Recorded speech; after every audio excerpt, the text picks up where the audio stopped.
क्योंकि हमसे लड़ने के लिए देश के प्रधानमंत्री हैं, हमसे लड़ने के लिए देश के गृह मंत्री हैं, हमसे लड़ने के लिए राज्य का मुख्यमंत्री हैं। केवट महाराज हम लोग हैं।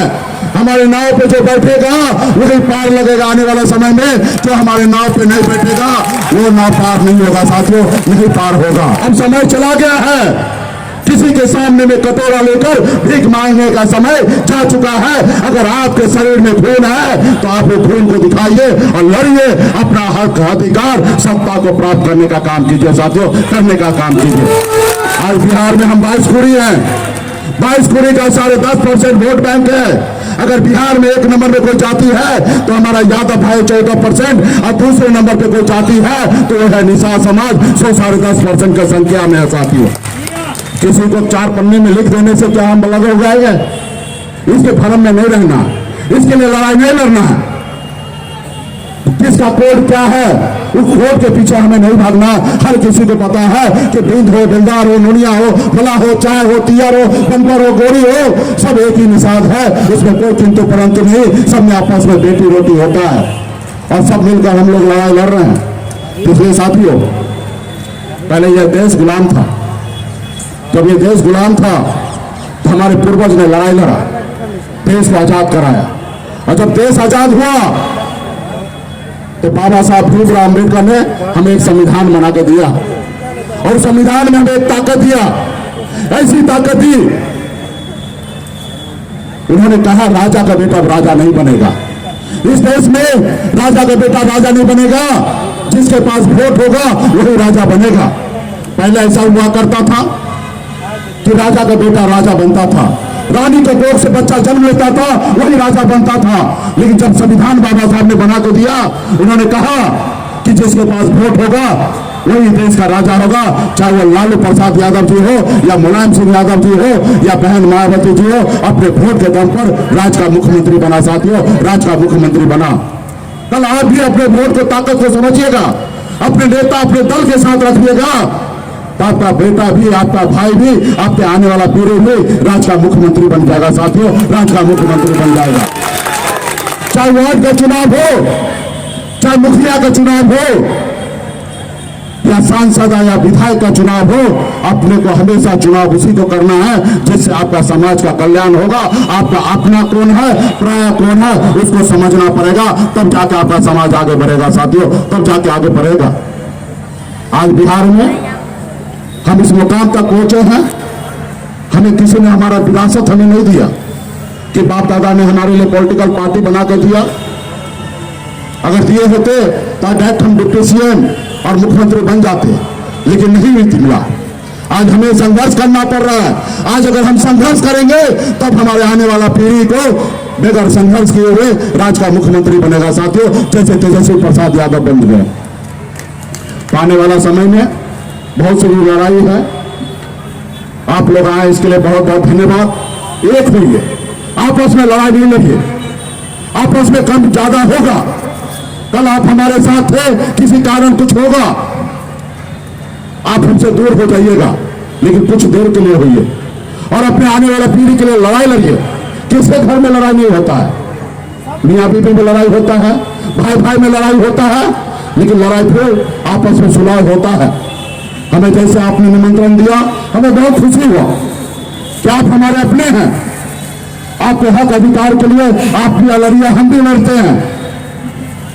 अगर आप और हम लड़ाई लड़ते रहेंगे तो ये समाज बर्बाद हो जाएगा, क्योंकि हमसे लड़ने के लिए देश के प्रधानमंत्री हैं, हमसे लड़ने के लिए देश के गृह मंत्री हैं, हमसे लड़ने के लिए राज्य का मुख्यमंत्री हैं। और जब तक आप हमारे साथ रहिएगा, दुनिया का कोई ताकत नहीं है, कोई माई का लाल नहीं है कि सन अब्दुल्ला को हरा देगा। जिस रोज आप हमारा साथ छोड़िएगा उसी रोज हम हारेंगे, वरना जब तक आप हमारे साथ रहिएगा दुनिया का कोई ताकत नहीं कि मुकेश सहनी को हरा देगा साथियों। इसलिए हम सभी को एक साथ रहना है। आने वाला समय में जो आपका उद्देश्य है वो उद्देश्य पूरा करेंगे। हमारी ये कोई नहीं लड़ाई है कि एक दो सांसद की लड़ाई लड़ना है, हमें अपना बिहार में सरकार बनाना है। हमें ऐसी शक्ति चाहिए कि दिल्ली में जिनकी भी सरकार बने वो हमारी बात माने। इससे पहले भले 4 विधायक था मेरे पास और बीजेपी वाले को 74 वो था, लेकिन हमारा 4 गो ही था। अगर हम चाहते तो सरकार गिरा सकते थे। उस समय में मुख्यमंत्री से मिलने के लिए जाने के लिए हमें टाइम नहीं लेना पड़ता था, सीधा निकलते थे और जाते थे। जो हम चाहते थे वो सरकार में होता था। कल्पना कीजिए 4 विधायक में मैंने ऐसा कर दिया है। और जब 40 होगा तब क्या होगा? जब 125 होगा तो आपका अपना सरकार बनेगा और आपका बेटा बिहार का मुख्यमंत्री बनेगा। आपका हजारों समस्या है, आपको पता नहीं होगा कि कितना समस्या है। आप मुजफ्फरपुर में हैं, कटिहार में क्या समस्या है आपको नहीं पता होगा, भागलपुर में क्या समस्या है आपको नहीं पता होगा, बांका में क्या समस्या है आपको नहीं पता है, कैमूर में क्या समस्या है आपको नहीं पता है, लेकिन मुझे पता है। हर जिला में हजारों तरह की समस्या है। और यूं कह दीजिए पूरे बिहार में अगर कम समस्या है तो सिर्फ मुजफ्फरपुर में कम समस्या है, क्योंकि मुजफ्फरपुर पूरे बिहार का निषाद का राजधानी है। यहाँ पे समाज पहले से जागरूक है। आपको ऊपर उंगली उठाने से पहले बाकी लोगों को सोचना पड़ता है। आप पहले से समझदार हैं और उसके बावजूद भी आपको पता होगा कितने कष्ट के साथ जिंदगी जी रहा है। और जहाँ पे हमारा समाज समझदार नहीं है वहां पे क्या हाल होता होगा। वहां पे दिन दिखावे मार देता है और कोई सुनने वाला नहीं होता है तो उसके साथ क्या होगा। इसलिए साथियों आपको और हमको सिर्फ अपने लिए नहीं सोचना है, हमें अपने पूरे निषाद समाज के लिए सोचना है, पूरे संपूर्ण बिहार के लिए सोचना है।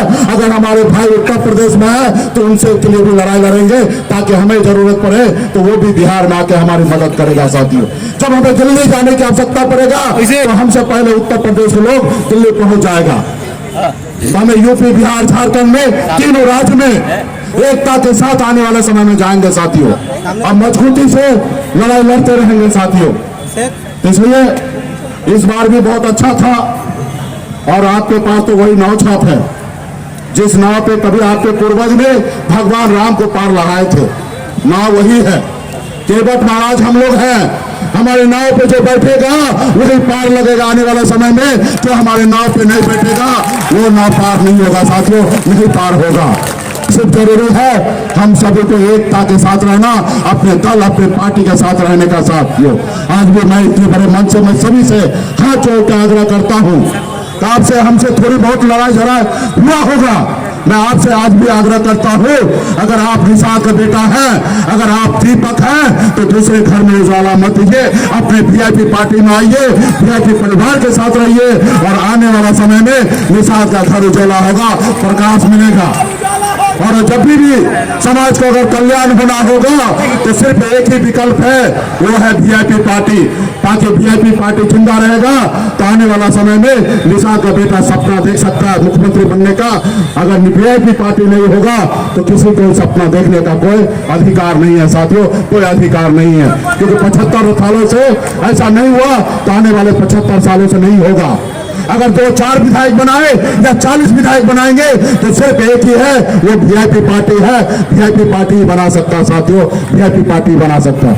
इसलिए तमाम हमारे सभी नेतागण, सभी माता बहन को, सभी हमारे नेतागण को सभी को बहुत बहुत धन्यवाद देता हूँ कि आप सभी को मजबूती से हम सब आगे बढ़ेंगे और बड़ी लड़ाई लड़ेंगे साथियों। बहुत बहुत धन्यवाद।